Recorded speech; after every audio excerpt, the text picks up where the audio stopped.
E aí, gente, tudo bem com vocês? Olha, hoje nós comemoramos a Páscoa. Mas o que a Páscoa significa de verdade? Será que a Páscoa é comemorar os ovos de chocolate? Esperar o coelhinho chegar com a cesta? Aliás, gente, eu nem sei de onde tiraram essa ideia de coelhinho da Páscoa, porque coelhinho nem bota ovo. Mas enfim. A verdade é que o verdadeiro significado da Páscoa não é ovos de chocolate, não tem nada a ver com isso. O verdadeiro significado da Páscoa é a ressurreição de Jesus. O que isso significa para nós? O que isso representa para nós? Cristo ressuscitou.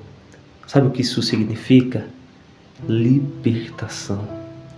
Com a ressurreição de Cristo, eu e você fomos libertos do jugo do pecado, libertos da escravidão do pecado. Eu quero que nesse vídeo que você preste muita atenção e entenda o que é a verdadeira Páscoa. Mas para nós entendermos de fato o que é a Páscoa, nós temos que voltar lá no Antigo Testamento, lá no livro de Êxodo, onde pela primeira vez foi ali instituído a Páscoa, aonde o povo de fato entenderam o que significa a Páscoa. E eu não quero falar aqui o nome original em hebraico, não quero isso. O que eu quero falar para você é o que na prática a Páscoa significa. Veja só, lá em Êxodo, capítulo de número 12, o verso 11 diz assim, vocês comerão da seguinte forma. Aqui Deus estava explicando o ritual que eles deveriam fazer, matando ali o cordeiro, a forma como eles tinham que preparar. E aqui já é o momento, depois que já havia sido preparado esse cordeiro, olha a forma como que eles teriam que comer. Olha, o verso 11 diz assim, vocês comerão da seguinte forma, cinto no lugar, sandália nos pés e cajado na mão. Comam apressadamente. Esta é a Páscoa do Senhor. O que a Páscoa significava? Primeira coisa, você precisa entender que o Antigo Testamento é como se fosse uma sombra daquilo que de fato é na Nova Aliança, no Novo Testamento. Qual era o cenário que o povo estava vivendo? O povo estava vivendo de uma forma escrava no Egito. E é claro que o Egito, ele tem como simbolismo o mundo, as perseguições, o pecado, a opressão. E veja só, a maneira como que eles tinham que comer a Páscoa era de uma maneira como se eles já estivessem preparados para partir, para serem libertos daquela escravidão. Olha só o que diz o verso de número 12. Naquela mesma noite, passarei pelo Egito e matarei todos os primogênitos, tanto dos homens como dos animais, e executarei juízo sobre todos os deuses do Egito. Eu sou o Senhor. Pai, antes que você se escandalize, que você diga, nossa, mas que Deus cruel é esse? Deus matou todos os primogênitos, até mesmo os animais, os primogênitos dos animais foram mortos. Nossa, que Deus cruel, gente. Entenda uma coisa. Tudo o que estava acontecendo era algo como uma sombra daquilo que de fato iria acontecer. Ainda que você fala, nossa, esse Deus é um Deus que fez maldade, um Deus... Não. Porque a mesma dor que os pais egípcios ali sentiram em ver os seus filhos morrerem, os primogênitos. E isso foi o que de fato fez com que o povo hebreu saísse dali do Egito. E ainda que você diga, não, eu não concordo com isso. Veja só, esse mesmo Deus que passou pelo Egito, que matou os primogênitos, daqueles que não tinham o sangue nos ombrais, porque o verso de número 13 diz assim, olha, o sangue será um sinal para indicar a casa em que vocês estiverem. Quando eu vir o sangue, passarei adiante. A praga de destruição não atingirá quando eu ferir o Egito. Gente, aqueles que não passaram o sangue nos batentes, nos umbrais das portas, quando esse anjo passou, os primogênitos morreram. Mas veja só, está percebendo alguma semelhança diante de tudo isso? Depois que os primogênitos morreram, Faraó pediu para que o povo saísse. A verdade é que o povo egípcio, diante de tamanha destruição, diante de tamanha angústia em ver os seus filhos mortos, eles deram até ouro, prata, pediram para que o povo saísse do Egito.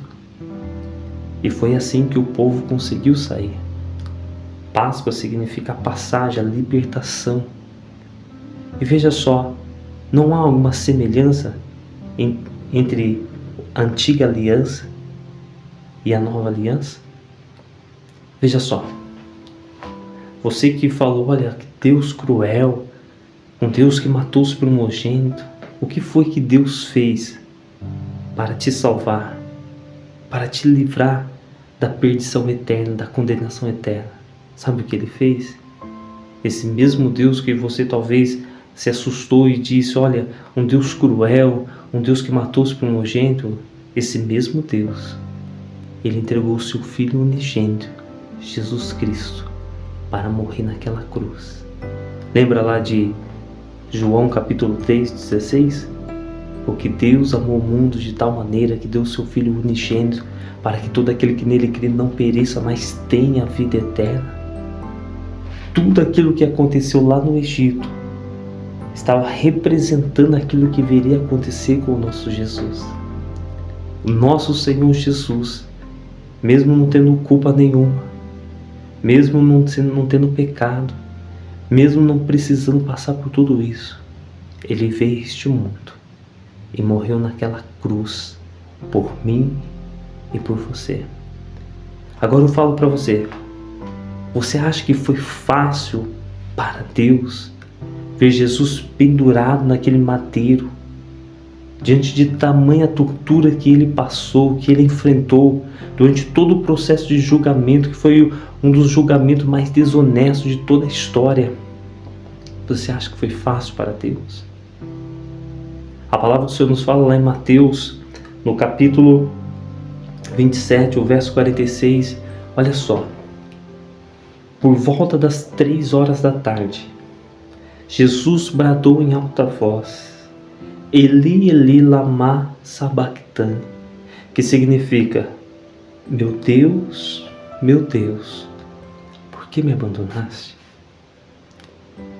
Gente, o peso da humanidade, do pecado da humanidade recaiu sobre Jesus. E por fração de segundos, por diante de tamanho pecado, ele sentiu como se tivesse sido abandonado por Deus, mas era o pecado da humanidade que estava sobre ele. Agora eu falo para você, você acha que foi fácil para Deus isso? E Ele suportou tudo isso. Ele suportou tudo isso porque Ele ama a mim e a você. Antes da crucificação, quando Jesus foi no monte e por 3 vezes Ele orou, Pai, se for possível, passa de mim esse cálice, não se ouviu uma voz de Deus. E mesmo assim, Jesus suportou tudo aquilo para cumprir a missão. E qual era essa missão? Entregar a sua vida em meu lugar, em seu lugar.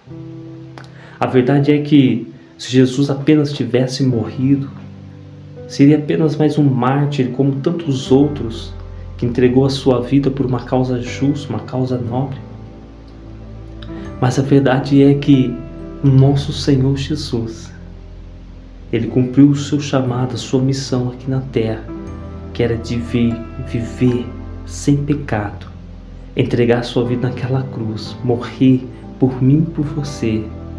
Mas veja só, ao terceiro dia,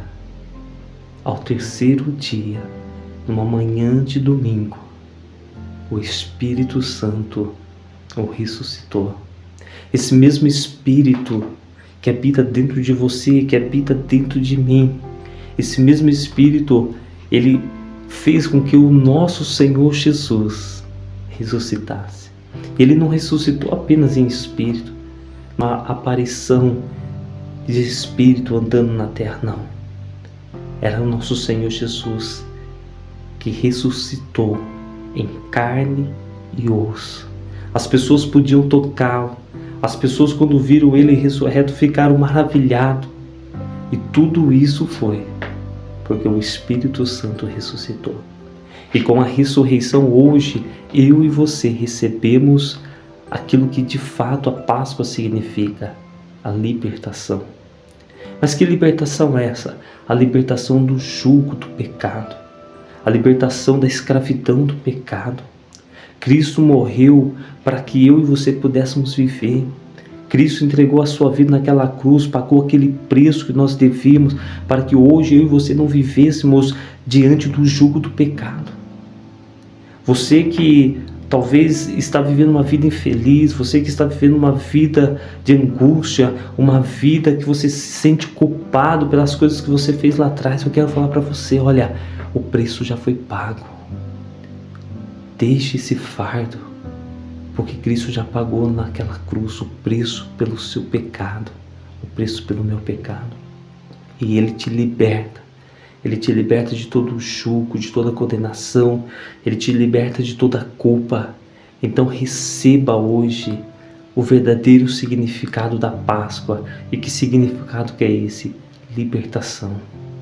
Páscoa não é ovinho de chocolate.